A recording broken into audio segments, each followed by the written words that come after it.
Hello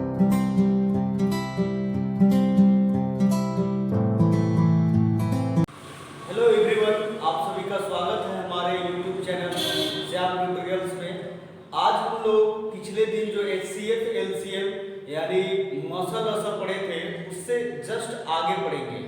तो जो भी हमारे चैनल से नए नए जुड़े हैं वो प्लीज़ हमारे चैनल को सब्सक्राइब कर दें और वीडियो को लास्ट तक जरूर देखें। इससे क्या है, आपको टोटल जो भी कॉन्सेप्ट है HCF LCM का या इस टॉपिक का या इससे जुड़े हुए क्वेश्चन का, वो आपको पूरे बेसिक क्लियर हो जाएंगे, जिससे आप किसी भी इस प्रकार से जुड़े हुए क्वेश्चन को आप आसानी से पढ़ा लेंगे, आप बना लेंगे। जिससे आज जो हम लोग पढ़ेंगे वो काफ़ी इम्पोर्टेंट टाइप है, काफ़ी पूछे जाते हैं किसी भी प्रकार के एग्जाम्स में, तो ध्यान देंगे यहाँ पे। और जो भी नए जुड़े हैं वो प्लीज़ सब्सक्राइब कर लें और बेल आइकन भी प्रेस कर लें, और जो पहले से सब्सक्राइब कर चुके हैं वो प्लीज़ सब्सक्राइब करने की ज़रूरत नहीं है, वो सिर्फ लाइक और शेयर करते चलेंगे और अपना कमेंट बॉक्स में कमेंट जरूर करें, जिससे हम उनकी समस्या या आपकी समस्याओं को दूर कर सकें। तो आज हम लोग जिसमें पढ़ेंगे, ध्यान देंगे, संख्या जो होता है वो पहली संख्या दूसरी संख्या पे आधारित होता है। जैसे फॉर्मूला बनाने का कोशिश है या फॉर्मूला जो है वो ध्यान दीजिए, a गुने b होता है, a गुने b बराबर HCF गुने LCM। a का मतलब होता है पहला, यानी पहली पद या पहली संख्या, या उसी को बड़ी संख्या या छोटी भी संख्या बोला जाता है। पहली संख्या गुने दूसरी संख्या बराबर मौसा गुने लसा। HCF का मतलब मौसा और LCM का मतलब लसा। इसी से जुड़ा हुआ हम लोगों को क्वेश्चन आज पढ़ना है, लेकिन यहाँ पे इसी से जुड़े हुए में वैरायटी भी बहुत प्रकार की है, तो ध्यान देंगे। जैसे हम लोग कोई भी डाटा लेते हैं तो यहाँ पे पहली संख्या मान लीजिए हम लिए हैं एग्जाम्पल वाइज 3 लिए और ये 6 लिए, तो इसका HCF 3 होगा, तो LCM आप आसानी से पुट करके निकाल लेंगे। या फिर क्या होता है कि पहली संख्या दिया हुआ है मान लीजिए 8 और दूसरी संख्या पता नहीं है, निकालना है, और लसा और मौसा दिया भी रहे या दोनों का गुणनफल भी दिया रहे, तो भी हमारा बना सकते हैं। मतलब एग्जैक्ट इसमें ध्यान देना है कि 4 संख्या है, पहली संख्या दूसरी संख्या और मौसा लसा, तो 2 संख्या तो नहीं डायरेक्टली दिया रहता, एक संख्या देता है और मौसा लसा देता है, तो इन सब में से दूसरी संख्या बोले, कभी बड़ी संख्या बोले, कभी छोटी संख्या बोले, तो हम आसानी से निकाल लेंगे। ध्यान देना है पहली संख्या और दूसरी संख्या। इसके अलावा एक जो हम लोग कल कॉन्सेप्ट पढ़े थे उस पर भी ध्यान देंगे। जैसे अनुपात करके दिया हुआ रहता है, मान लेते हैं a का मतलब पहली संख्या है और अनुपात में दिया है a अनुपात b इक्वल टू 2:3। 2:3 दिया है, तो अनुपात दिया हुआ रहता है तो हम लोग उसको x मानते हैं, ध्यान देंगे। और HCF भी दिया हुआ है, बाय द वे मान लेते हैं 8 दिया हुआ है, तो पहली संख्या क्या होगा, हम लोग पिछले ही दिन कॉन्सेप्ट पढ़े थे कि जो HCF होता है वो इसी का फैक्टर होता है, यानी कहने का मतलब जो HCF दिया हुआ है इसी से मल्टीपल हो जाएगा। तो A का वैल्यू 8 दूनी 16 और B का वैल्यू 8 तरीके 24, आसानी से निकल जाएगा। अब यहाँ से जो आप लोग कॉन्सेप्ट पढ़े, यानी A गुने B बराबर HCF गुने LCM, इससे निकाल देंगे, आसानी से निकल जाएगा। A का वैल्यू लेकिन यहाँ क्या पुट करेंगे, 16 गुने 24 और B का 24 और HCF 8 है, तो LCM मान लेते हैं, निकालना है तो LCM ही लिख दिए, 8 2 बार में कट गया, यानी 24 दूनी 48, तो LCM बराबर 48।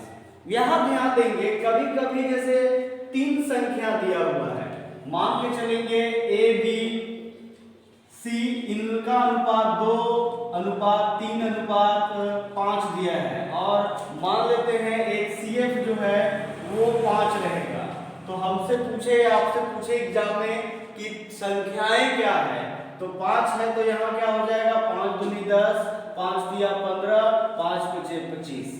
मतलब जो HCF है वो यही कॉन्सेप्ट से हम लोग बनाते हैं। मैंने जब भी अनुपात से दिया हुआ रहता है तो ध्यान देना है HCF जो दिया है उसी से हम लोग मल्टीप्लाई कर देंगे तो वो संख्या निकल जाएगी, पहली दूसरी तीसरी जो भी है। उसके बाद यदि क्वेश्चन में LCM निकालना है, लॉसा निकालना है तो पहली संख्या गुने दूसरी संख्या का प्रयोग करके निकाल लेंगे। इसके अलावा भी कुछ क्वेश्चन ऐसे भी पूछे जाते हैं, जैसे A और B दो संख्या है, मान लेते हैं इनका अनुपात 3:4 है। तो अनुपात है तो हम लोग मैथ्स में तुरंत x मानते हैं और HCF भी नहीं दिया हुआ है। ध्यान देंगे यहाँ HCF भी नहीं दिया हुआ रहता है, कभी कभी LCM दिया हुआ रहता है। मान के चलेंगे, जैसे हम लोग क्वेश्चन यहाँ पुट नहीं किए समझने के उद्देश्य है, तो HCF का वैल्यू क्या ले लेंगे, दोनों में कॉमन क्या है तो x। जब नहीं दिया हुआ रहे तो जो कॉमन होता है वही हम लोग पढ़े HCF होगा। और मान के चलेंगे LCM दिया हुआ है, एग्जाम्पल हम लोग लिए हैं तो 84। तो हम लोग को क्या निकालना है, सवाल में बोल देगा कि HCF निकालिए या बड़ी संख्या या छोटी संख्या या पहली दूसरी संख्या ज्ञात कीजिए। तो बस किसका प्रयोग करेंगे, वही A गुने B बराबर HCF गुने LCM। A का वैल्यू 3x, B का वैल्यू 4x और HCF का वैल्यू x और LCM 84।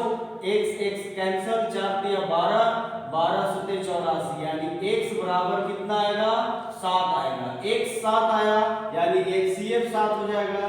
तो फिर ये संख्या 7 या 21 और 7 चौका 28 आसानी से बना लेंगे। तो पर्टिकुलर ध्यान देंगे, जो बेसिक हम लोग पढ़े उसके बारे में। फॉर्मूला यहाँ है पहली संख्या गुने दूसरी संख्या बराबर लसा गुने मसा, इससे निकालेंगे चाहे जो भी दिया हुआ रहे।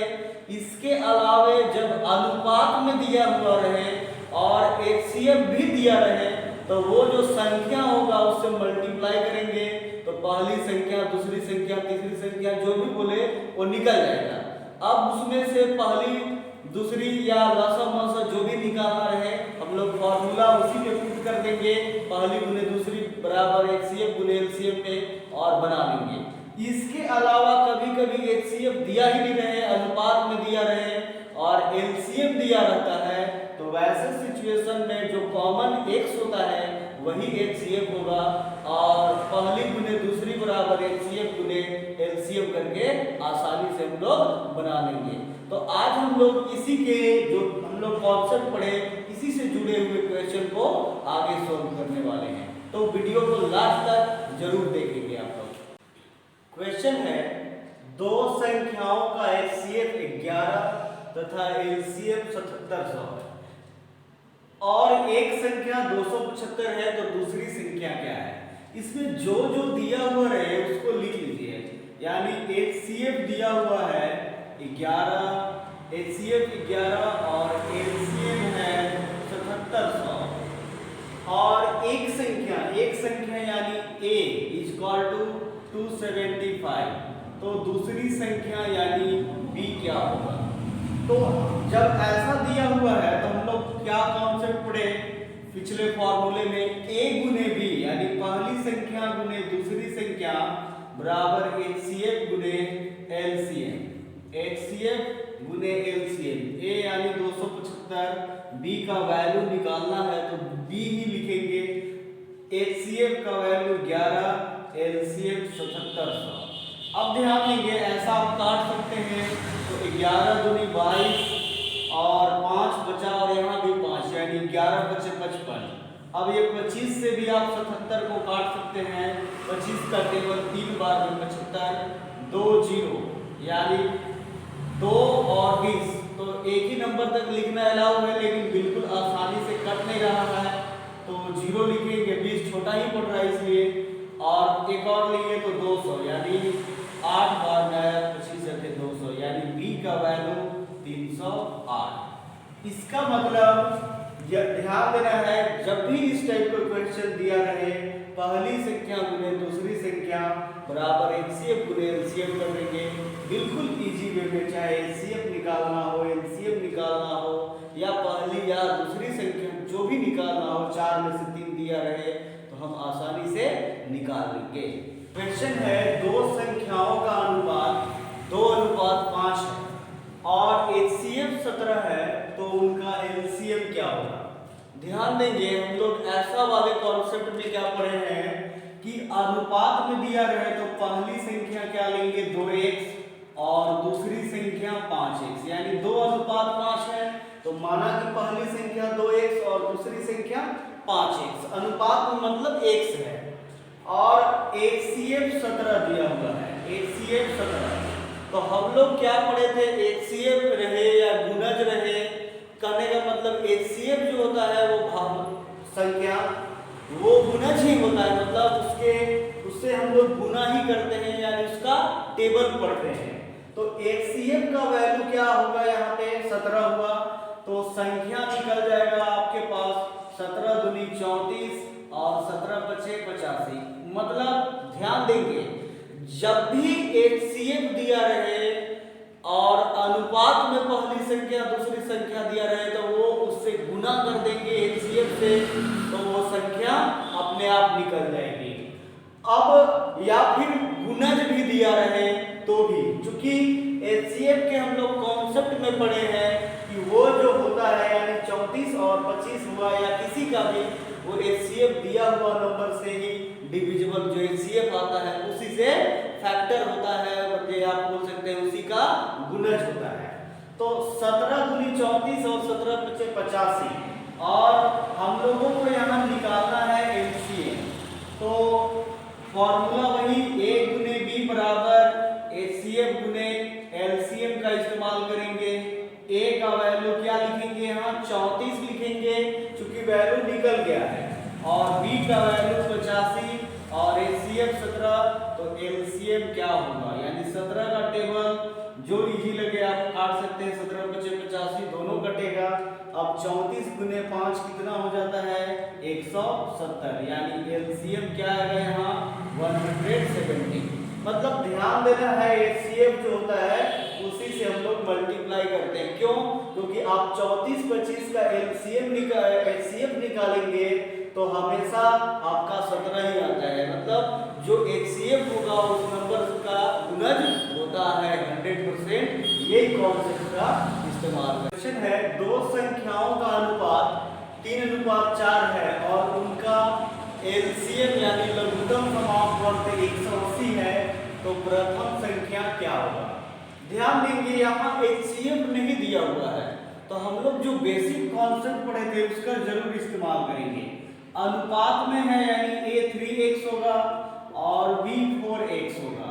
अब यहाँ HCF नहीं दिया हुआ है तो हम लोग क्या पढ़ते थे, दोनों में जो कॉमन होता है वो HCF होता है, तो यहाँ कॉमन क्या है तो x है, यानी बिल्कुल x लिख दिए, और LCM दिया हुआ है 180।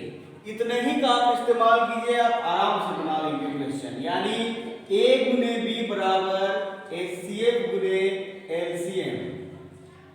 ध्यान देंगे, A गुने B बराबर HCF गुने LCM। A का वैल्यू 3x और B का वैल्यू 4x, और HCF दिया ही नहीं था तो वहां कॉमन टर्म x था इसलिए HCF x लिख लिए, और LCM 180 दिया हुआ है। अब यहाँ देखेंगे ये x काट दिए, या जैसे भी काटने की इच्छा है, 3 से इसको काट दिए, 3 6 18, फिर ये भी 4 से कट जाएगा 15, यानी x का वैल्यू 15। लेकिन क्वेश्चन में आपको बोला तो HCF नहीं है, लेकिन बिना HCF के आप संख्या ज्ञात ही नहीं कर सकते हैं, तो x 15 यानी HCF 15। अब आपसे क्या बोला है क्वेश्चन में, पहली संख्या, तो A का वैल्यू 3x था तो 3 गुने 15 यानी कितना 45 हुआ। यदि मान लीजिए क्वेश्चन में B का वैल्यू निकालने को बोलता, पर आंसर ये था हो गया, पर समझ लीजिए अभी और भी प्रूफ करके, B का वैल्यू 4x हुआ, तो यदि B का वैल्यू पूछता तो 4 गुने 15 60। अब ध्यान दीजिए, जो क्वेश्चन बोला है उसके अनुसार भी चलिए, A का वैल्यू 45 हुआ और B का वैल्यू 60 हुआ, तो आप निकाल के देखेंगे 45 और 60 का अनुपात 3 से 15 20 और काटे 5 दिया 15 5 चौका 20, तो क्या निकला 3:4 ही निकला। समझ रहे हैं ना। और इसका एलसीएम आप 45 60 का निकालेंगे भी तो 180 होगा। मतलब आप क्वेश्चन को भी आप चाहे तो आराम से प्रूव कर सकते हैं अपने कॉन्सेप्ट के लिए कि हमारा क्वेश्चन सही है या गलत है। कि एचसीएफ का 84 गुना है और एचसीएफ और एलसीएम का योग 680 है, तो एक संख्या 56 तो दूसरी संख्या क्या होगी। ध्यान देंगे है ये भी पहली संख्या गुने दूसरी ही संख्या पर, लेकिन इसमें डायरेक्टली एचसीएफ एलसीएम वगैरह नहीं दिया हुआ है। तो क्वेश्चन में, ऐसे क्वेश्चन में आपको परेशान होने की जरूरत नहीं है। जैसा दिया हुआ है एज इट इज उसको आप लिख लेंगे। यानी क्या दिया हुआ है, लसा मसा का योग, तो जैसा दिया है वैसे ही लिखते हैं। एचसीएफ और एलसीएम का योग दिया है क्वेश्चन में 680, पर आप नोटिस करेंगे ये कंडीशन दिया है, लेकिन एचसीएफ एलसीएम भी क्लियर नहीं है। दिया क्या है उसके बारे में, एलसीएम एचसीएफ का 84 गुना है। यानी माना कि एचसीएफ इक्वल टू x और एलसीएम क्या है, एचसीएफ का 84 गुना। ध्यान देंगे क्या है, एचसीएफ का 84 गुना, तो एचसीएफ x माने तो उसका 84 गुना, यानी एलसीएम क्या हो जाएगा 84x। यहाँ पे ध्यान देंगे बहुत सारे लोग बोलते हैं कि सर यहाँ किसको मानना है, तो ऐसे भी आप समझिए एचसीएफ छोटा होता है तो मानेंगे उसी को, या ऐसे में भी नहीं समझ में आया तो क्वेश्चन को भी पढ़ेंगे। एलसीएम एचसीएफ का 84 गुना है, यानी एचसीएफ को x मानेंगे तो एलसीएम x का 84 गुना। अब जो क्वेश्चन में दिया था उस पे पुट करेंगे, यानी HCF plus LCM equal to 680, तो एचसीएफ का वैल्यू x और एलसीएम का वैल्यू 84x बराबर 680, यानी 84 और 1 कितना हुआ 85x बराबर 680। तो अब यहाँ x का वैल्यू निकालेंगे तो 5 से इसको भाग लगा दिए 17, और 5 से ये 13 बचे 65 और 5 6 30, यानी 17 का टेबल अब 8 बार पढ़ेंगे तो x का वैल्यू 8। ध्यान देंगे अब x निकला तो हम एचसीएफ आराम से लिख सकते थे, x का वैल्यू 8 और एलसीएम 8 गुने 84, यानी 8 चौका 32 और ये 672। अब ध्यान देंगे इसको प्रूफ भी करना चाहे तो योग दोनों का 8 प्लस 672 680 ही आता, लेकिन अभी तक जो क्वेश्चन बोला है वो निकला नहीं है, लेकिन फिर भी हम और आप आसानी से अब यहाँ निकाल सकते हैं, क्योंकि वहां क्वेश्चन में वो भी दिया हुआ था a एक संख्या है जो 56 है, और यहाँ देखिए एचसीएफ का भी वैल्यू हम अभी निकाल चुके 8 आया और एलसीएम भी कितना आया 672 आया। तो b संख्या दूसरी संख्या निकालना है, आराम से निकालेंगे, बिल्कुल निकाल लेंगे। a गुने b बराबर एचसीएफ गुने एलसीएम। a का वैल्यू 56, b निकालना है, एचसीएफ 8 होगा और एलसीएम 672। ध्यान देंगे 8 से 7 बार में 56 और ये 7 का टेबल 7 9 63 और 4 7 6 42, यानी b का वैल्यू 96। तो a का वैल्यू 56 आया और b का वैल्यू 96, यानी a का दिया ही था। तो पार्टिकुलर ऐसा क्वेश्चन में आप जैसा दिया हुआ है एज इट इज निकाल लेंगे, तो उससे आपको जो भी एचसीएफ है एलसीएम है वो प्राप्त हो जाएगा। उसके बाद जो फॉर्मूला है पहली संख्या दूसरी संख्या उस पे पुट करेंगे, आसानी से आप ऐसे क्वेश्चन को बना सकते हैं, कोई दिक्कत ऐसे में नहीं है। तो प्लीज वीडियो को